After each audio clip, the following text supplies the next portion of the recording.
Y bien, estamos entonces, como señalábamos, con Víctor Andrés García Belaúnde, que es congresista por Acción Popular, y Fabián Novak, internacionalista del Instituto de Estudios Internacionales de la Universidad Católica. Buenas noches, ¿cómo están? ¿Cómo les va? ¿Qué tal? Bueno, resumamos rápidamente. Me parece que la argumentación peruana es bastante simple, ¿no?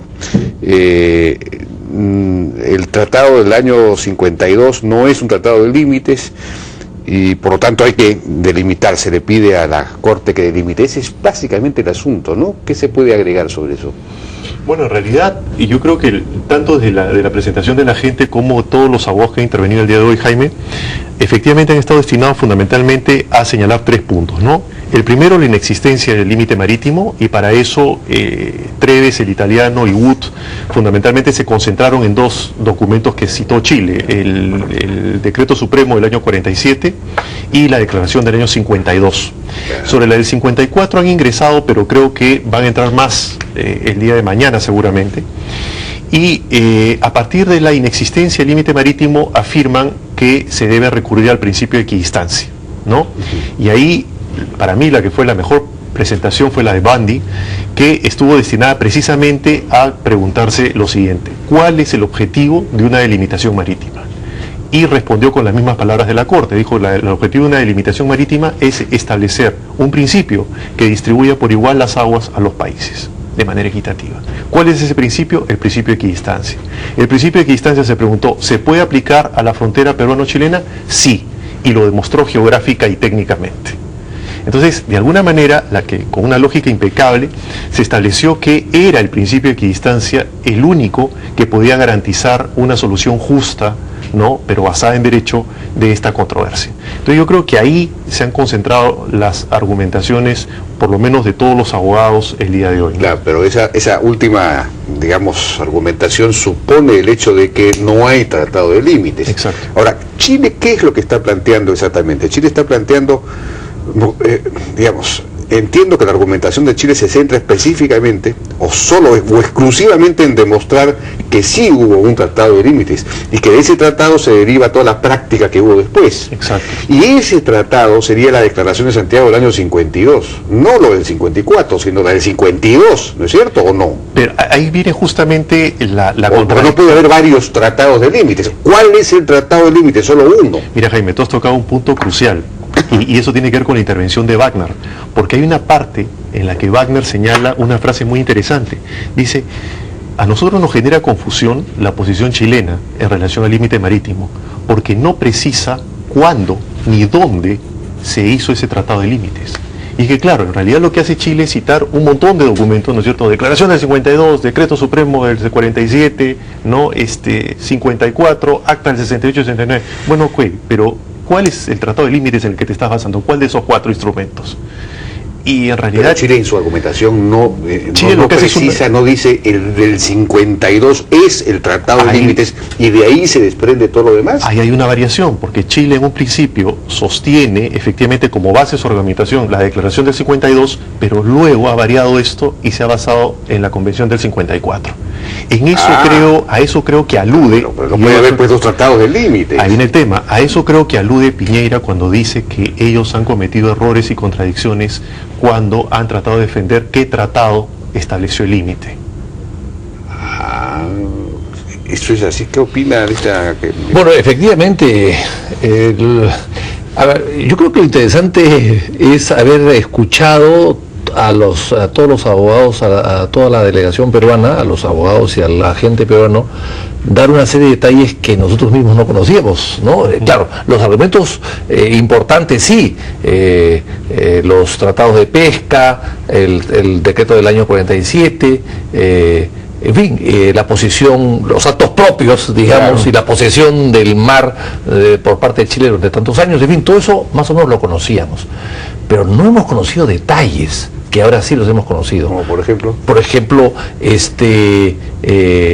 ha mostrado o se ha dicho que hay una serie de documentos de Chile casi fraguados, o no fraguados, es muy duro la palabra, en todo caso, documentos incompletos, medias verdades, que Chile ha usado en los argumentos, y eso sí es peligroso. Inclusive la frase de Pelén es la siguiente, es embrollos y argucias jurídicas. Oye, argucias jurídicas, es una frase muy dura, o sea... Tinteriada. Exactamente, o sea, aparentemente Chile no está jugando limpio, no está peleando limpio, está peleando con argumentos o falaces o distorsionados o falsos o mentirosos, y eso es lo que se ha dicho acá. Yo no sé qué cosa vaya a contestar Chile en la próxima semana, pero lo que se ha dicho acá me parece que es muy duro en palabras, claro, en un idioma como el francés, que es un idioma que usan mucho los diplomáticos, no suenan a veces tan duras, pero si las traducimos y vemos qué cosa significa contorsiones del derecho. Contorsiones del derecho. Es una contorsiones del derecho, entonces estamos viendo pues que hay algo torcido ahí. O sea, han usado el derecho en forma equivocada, torcida, maliciosa, con poca visión, con poca claridad, para buscar argumentos donde no existen, para tratar de demostrar un tratado de límites que no existe. Entonces yo creo que eso, en fin, la respuesta chilena hay que esperarla, pero todo eso me hace pensar de que Chile, como decía Fabián, y creo que ahí tiene toda la razón, ha ido cambiando, ha ido buscando, armando su defensa en torno a acontecimientos diversos y en torno a equipos diversos. O sea, parece que ha tenido influencia de muchas personas y le han hecho un sancochado de donde no sabe por dónde defenderse. Claro, porque el argumento que lo resumió claramente Alan Wagner en su intervención, es que la Declaración de Santiago del año 52 se hizo no para delimitar fronteras laterales entre los países, sino para afirmar los derechos sobre las 200 millas. Ese es el objeto de esa declaración.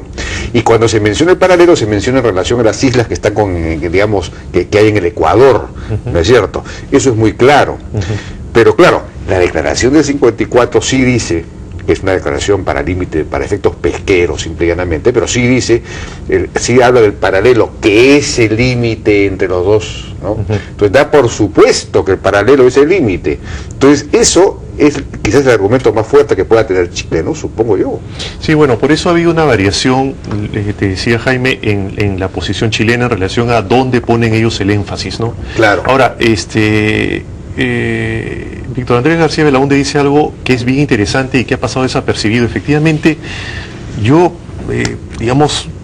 tomando nota, efectivamente, más de un abogado del Perú denuncia de manera muy elegante citas de normas de manera incompleta o incluso hablan de distorsiones en los párrafos. ¿Sí? Lo dicen en relación a la cita del Decreto Supremo 781, de la Declaración del 52 y también de la posición del Perú sobre las 200 millas. Es decir, yo he tomado nota de esto y me llamaba la atención porque lo decían, claro, muy en passant, como dicen los franceses, ¿no? Es decir, no incidían en el punto, pero sí decían, oye, bueno, en este tema en el que Chile no cita totalmente o no cita, ¿no? Completa la frase, nosotros sí la vamos a citar, y pum, soltaban la cita textual, ¿no? Esto sí, digamos, a nivel de un tribunal internacional como la Haya, es fuerte, pero al mismo tiempo revela que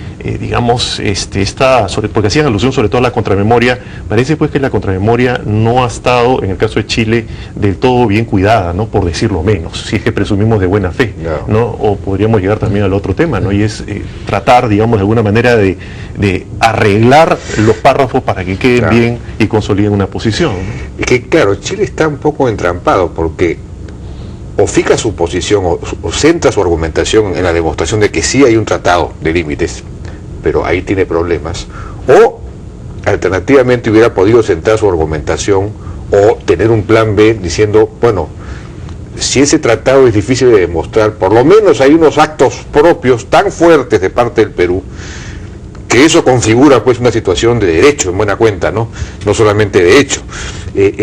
Hubiera podido argumentar por ese lado, hubiera tenido validez esa argumentación por la que no optó.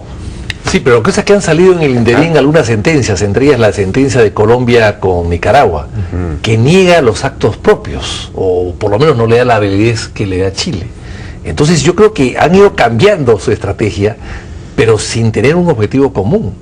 Yo creo que Chile está actuando como si como un país poco serio en enfrentarse a un litigio que han aceptado del primer momento, que han ido a la Corte, que han expuesto sus respuestas a las demandas, pero que los acontecimientos y las sentencias que han habido en el ínterin han hecho que varíe de posición y al final no saben de qué colgarse. Tienen 3 o 4 argumentos, claro, y juegan con los 3, pero no saben cuál es el argumento contundente contra las posiciones peruanas, que son mucho más definidas y mucho más claras. Ahora, los actos propios van desde el año, digamos, 52 hasta el 68 y quizás hasta el 86 en última instancia, en que el Perú ya envía al embajador Bácula a Santiago a plantear la delimitación marítima, ¿no? El año 86 es el punto de partida, aunque el otro día acá el embajador Ponce hablaba del año 80, en que de alguna manera el Perú planteó... Arias Schereiber había planteado algo, sí. Sí, Arias Schereiber, o sea, desde el 80 ya el Perú plantea el asunto. No sé, que hay un periodo relativamente largo, pero no son 50 años tampoco, en los cuales el Perú, los actos propios de alguna manera traicionan, digamos, la posición peruana.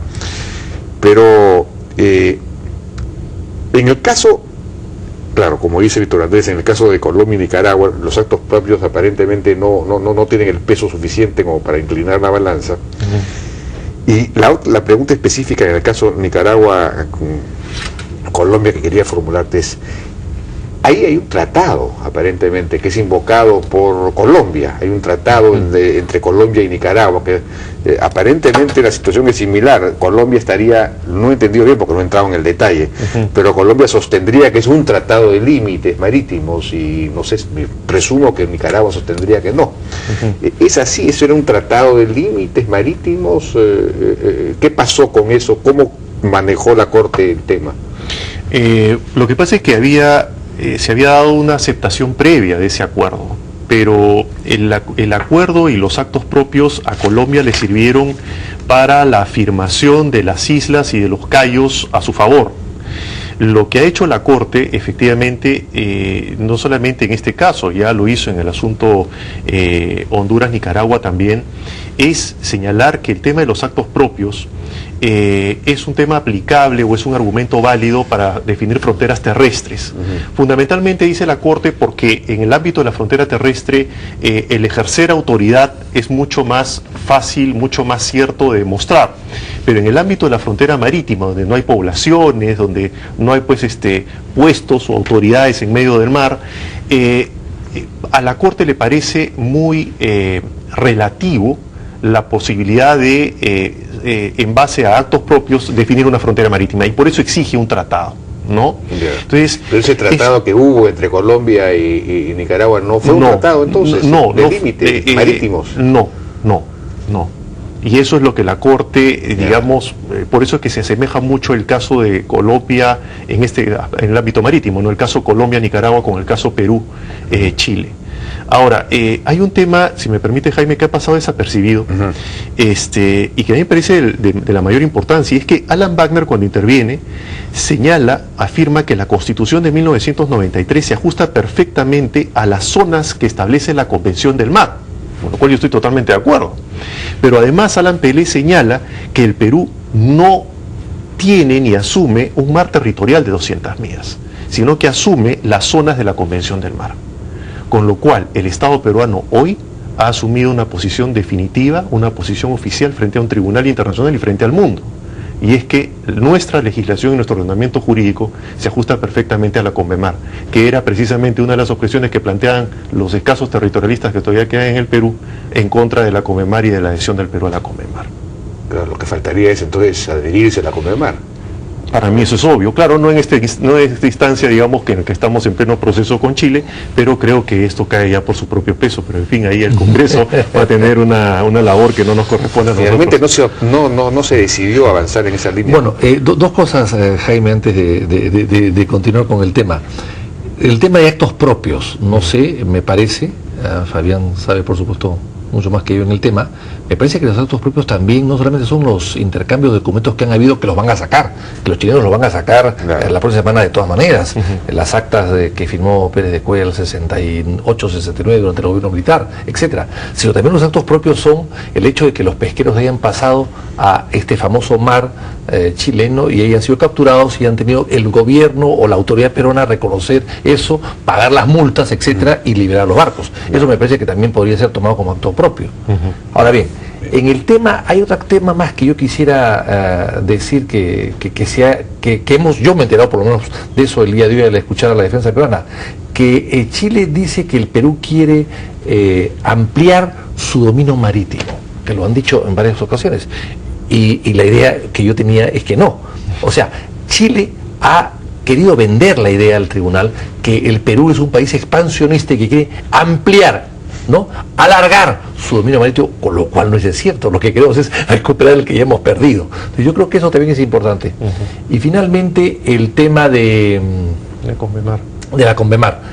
Bueno, yo creo que es muy importante la observación que ha hecho Fabián, pero que habría que convencer a Al García, que no lo hizo y que es territorialista, Humala, que creo que también es un poco territorialista, y bueno, y los fujimoristas, que también lo son. Y Belaúnde era territorialista también. Bueno, no, pero Belaúnde mandó, en el gobierno de Belaúnde se firmó la Comisión del Mar en el año 82, y se mandó el texto al Congreso el 84, que el APRA no quiso respaldarlo con las izquierdas en su momento.